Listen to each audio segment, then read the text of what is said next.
Por sua especificidade climática e geográfica, a cidade de Mossoró, assim como outras inseridas no semiárido nordestino, apresentam grandes embates quanto à questão hídrica.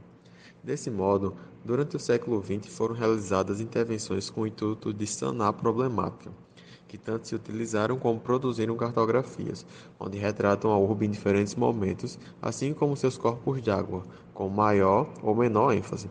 Destarte, o presente trabalho tem por objetivo analisar a representação do vínculo da cidade de Mossoró com a água na história da cartografia em diferentes momentos do século XX. Para tanto, partimos do pressuposto de que, ao realizar a junção de modernas ferramentas de geoprocessamento aos mapas históricos, é possível evidenciar as mutações do espaço, revelando suas nuances, e, por meio da história da cartografia, entender a construção histórica do território.